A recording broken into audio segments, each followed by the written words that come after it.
SSLC ಪರೀಕ್ಷೆಯಲ್ಲಿ 625ಕ್ಕೆ 625 ಅಂಕ ಪಡೆಯುವ ಮೂಲಕ ರಾಜ್ಯಕ್ಕೆ ಪ್ರಥಮ ಸ್ಥಾನ ಪಡೆದ ಬೆಳಗಾವಿ ಜಿಲ್ಲೆಯ ಅಥಣಿ ಪಟ್ಟಣದ ನಿವಾಸಿ ಪ್ರಾರ್ಥನಾ ನಾಗರಾಜ್ ಬಿರಾದರ ಪಾಟೀಲ್ ಅವರನ್ನು ಅಥಣಿ ಕ್ಷೇತ್ರ ಶಿಕ್ಷಣಾಧಿಕಾರಿ ಎಂಆರ್ ಮುಂಜೆ ಸನ್ಮಾನಿಸಿದರು.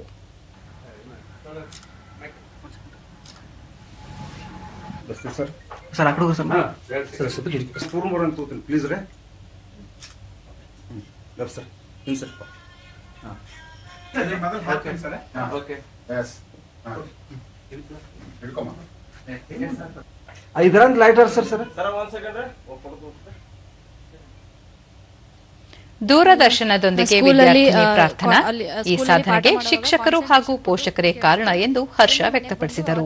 ಅವತ್ತೇ ರಿವೈಸ್ ಮಾಡ್ತಿದ್ದೆ. ಶಿಕ್ಷಕರ ಸಪೋರ್ಟ್ ತುಂಬಾನೇ ಇದೆ. ಫಸ್ಟ್ ನಾನು ಅವ್ರಿಗೆ ಥ್ಯಾಂಕ್ಸ್ ಹೇಳ್ತೀನಿ, ಯಾಕಂದ್ರೆ ತುಂಬಾ ಸಪೋರ್ಟ್ ಮಾಡಿದ್ರು ಅವ್ರು ನಮಗೆ. ಆಮೇಲೆ ನಮ್ಮ ತಂದೆಯವರು ಅದೇ ಸ್ಕೂಲಲ್ಲೇ ಕನ್ನಡ ಟೀಚಿಂಗ್ ಮಾಡ್ತಾರೆ. ಅವರು ಮನೆಯಲ್ಲೂ ಪೇರೆಂಟ್ಸ್ ನಂಗೆ ತುಂಬಾ ಸಪೋರ್ಟ್ ಮಾಡಿದ್ರು. ಆಮೇಲೆ ಸ್ಕೂಲಲ್ಲಿ ಟೀಚರ್ಸ್ ತುಂಬಾ ಸಪೋರ್ಟ್ ಮಾಡಿದ್ರು. ಪ್ರಾರ್ಥನಾ ತಂದೆ ನಾಗಪ್ಪ ಬಿರಾದರ ಪಾಟೀಲ ಮಗಳು ಸರ್ಕಾರಿ ಶಾಲೆಯಲ್ಲಿ ಓದಿ ಇಷ್ಟು ದೊಡ್ಡ ಸಾಧನೆ ಮಾಡಿರುವುದು ಬಹಳ ಖುಷಿ ತಂದಿದೆ. ಅವರ ಈ ಸಾಧನೆ ಸರ್ಕಾರಿ ಶಾಲೆಯ ಇತರ ಮಕ್ಕಳಿಗೆ ದೊಡ್ಡ ಸ್ಫೂರ್ತಿಯಾಗಬೇಕು ಎಂದು ತಿಳಿಸಿದರು. ಪ್ರಶ್ನೆಗಳು ಅಪ್ಲೈಡ್ ಬಂದರೂ ಕೂಡ ಬರೆಯತಕ್ಕಂಥ ಸಾಮರ್ಥ್ಯ ಬರಬೇಕಾಗಿತ್ತು ಅಂದ್ರೆ ಆ LBI ಕ್ವಶನ್ಸ್ ಬಹಳ ಸಹಕಾರಿ ಆಗುವುದು ಅಂತ ಅನ್ಕೊಳ್ತೀನಿ ಸರ್. ಜೊತೆಗೆ ಸರ್ಕಾರಿ ಶಾಲೆಯಲ್ಲಿ ಇರತಕ್ಕಂತಹ ಸೌಲಭ್ಯಗಳನ್ನು ಬಳಸಿಕೊಂಡು ಯಾವ ರೀತಿ ಗ್ರಾಮೀಣ ಪ್ರದೇಶದಲ್ಲಿ ವಿದ್ಯಾರ್ಥಿಗಳು ಈ ರೀತಿ ಶೈನ್ ಆಗ್ತಾರೆ ಅನ್ನಲಿಕ್ಕೆ ನನ್ನ ಮಗಳೇ ಅಂತ ಒಂದು ಉದಾಹರಣೆ ಅಂತ ಹೇಳಬಹುದು ಸರ್.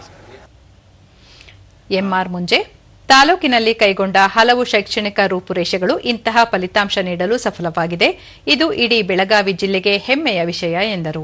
ನಮಗೂ ಕೂಡ ಯಾವಾಗಾರ ಏನರ ಸಮಸ್ಯೆಗಳಿದ್ರೆ ಫೋನ್ ಮಾಡ್ತಿದ್ದಳು. ಅಂತ ಒಂದು ದಿಟ್ಟ ಓದುಗಾರತಿ ಅವಳು. ಇವಳ ಓದಿಗೆ ಅವರ ಶಾಲೆಯಲ್ಲಿರ್ತಕ್ಕಂಥ ಎಲ್ಲ ಶಿಕ್ಷಕರ ಪಾತ್ರನೂ ಬಹಳ ಮುಖ್ಯ ಇದೆ. ಬಹಳಷ್ಟು ಡೆಡಿಕೇಟ್ ಆಗಿ ಶಿಕ್ಷಕರು ಅವಳಿಗೆ ವಿದ್ಯಾರ್ಜನೆಯನ್ನು ಮಾಡಿದ್ದಾರೆ.